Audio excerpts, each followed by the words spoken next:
Hey everybody. All right, my phone is on. This is India from Bags and Lifestyle. Thank you so much for watching this video. Let's dive into our evaluation of the it bag trend that's been going on. And really it's more so these brands that are re-releasing styles. And this has been happening for several years. This is not going to be a full list, but if you're enjoying this, please comment down below. Let me know of an it bag that you want me to talk about, and I can add it to the list because if this is something you guys like, then I will keep doing it. We'll do another one after this. I don't know how many we'll do, but I can add some more to the list. But let's go ahead and get started. Now, my evaluation of how are they worth revisiting is going to be personally off my opinion, of course. So if you disagree, let me know what you're seeing. I would love to continue the conversation in the comments, but it's going to be off of basically my personal taste, and then also whether or not the reimagined version or the re-release made some significant impact or change as far as like the design goes is where I'm going to be coming from. So first off is going to be the Dior saddlebag. Now this bag was initially released in the early 2000s. I remember having an itty bitty Dior saddlebag in the, I guess it's the oblique print, I want to say maybe. And yeah, I had the tiny one. It was like not, it was like a fit perfectly under my arm. I had it in undergrad and I bought it from eLuxury. So if you guys remember eLuxury from back in the day, you guys know what I'm talking about. That was the way you had to buy things online because these brands did not have their own websites at that time. It's so crazy to think about it that way. And the thing about this Dior saddlebag, it was re-released in 2018. They did make some slight changes and updates to it, which I think were improvements. The initial saddlebag had a Velcro closure, where the updated one has a magnetic closure. I want to say they did a little bit of changes to the strap to make it a little bit more functional, if I'm not mistaken. But overall, I think the style aesthetic that they had, it wasn't like they changed anything that was visibly different. And in this case, I don't think Dior could have. I think making improvements where it was more relevant for today, like the instead of Velcro, you have magnetic, which seems more luxurious. Those type of changes I think were ones that were warranted and a good change to make. Whereas I think them just adding, actually they redid like the Galliano print, I want to say, the newspaper print, and they've re-released some of the other styles, but I think for the most part back then when they had them, they were a lot more vibrant, they were a lot more louder and colorful.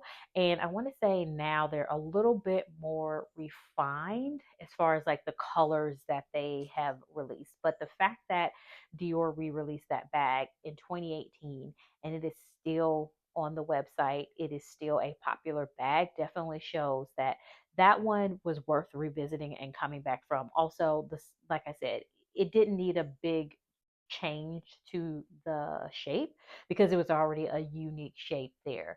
But I do think for longevity's sake, I think that Dior should do some cool finishes and additions like Fendi has been doing with their baguette, which we'll get to in a little bit.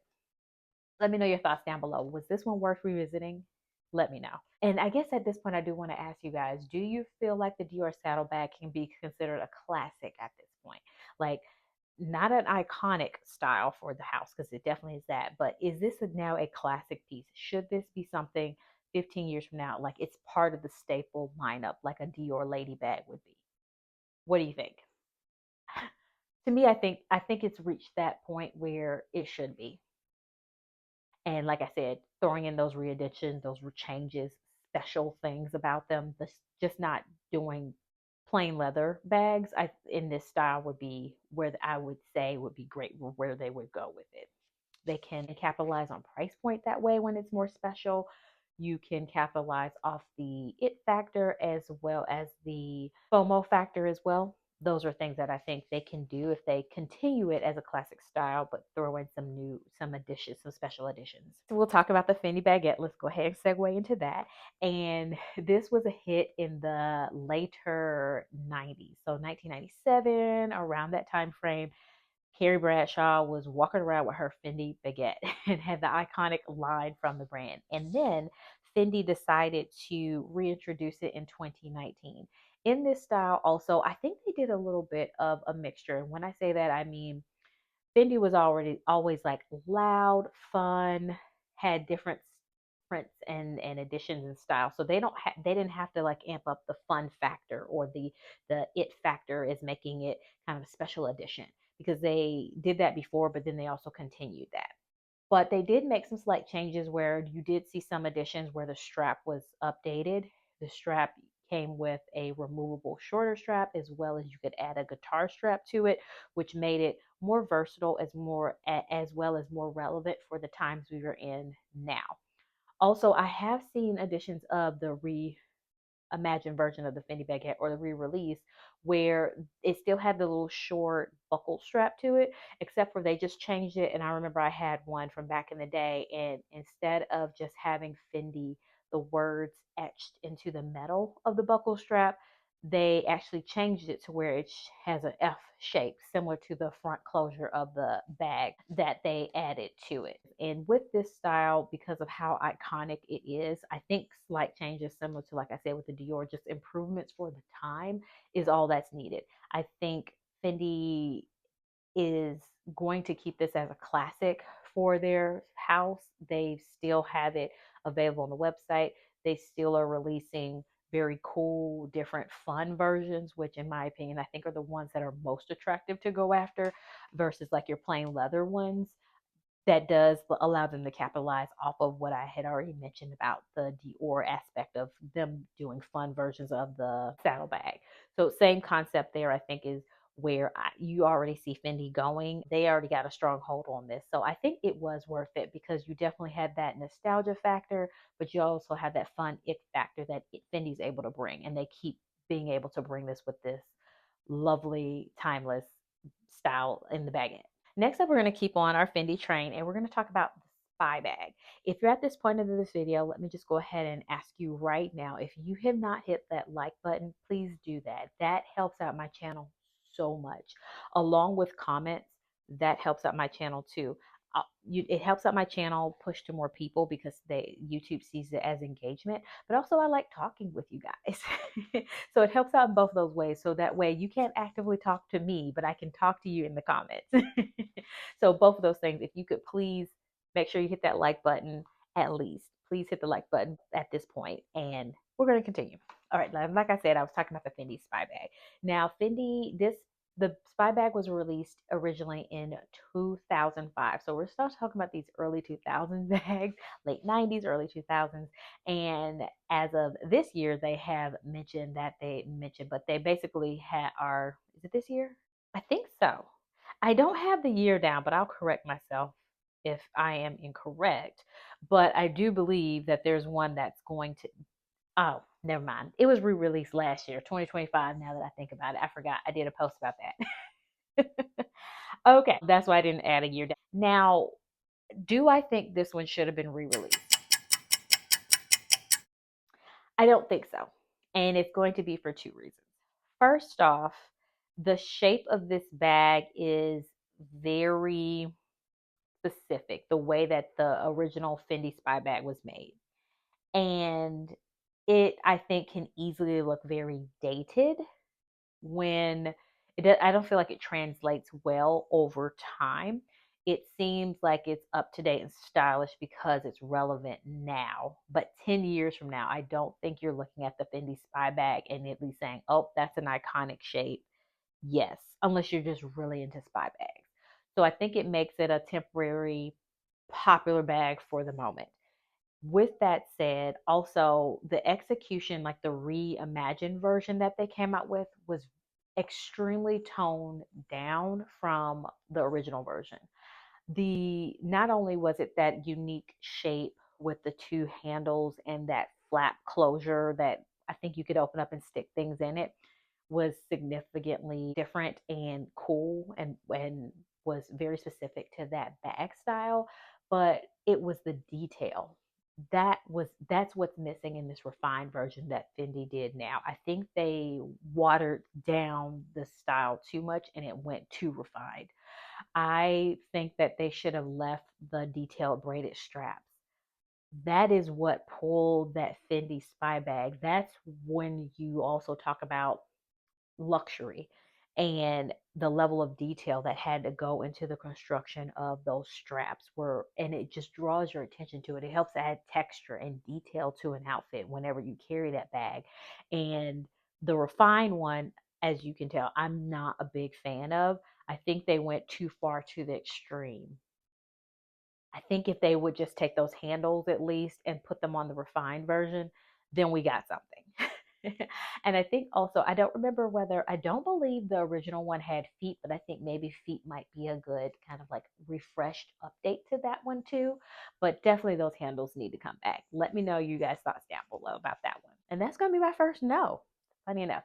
Let's move on to Chloe. Chloe has been back on people's radar as of last year with the boho look and the ruffles and the chain belt and all of those things. And the Paddington was released last year as well.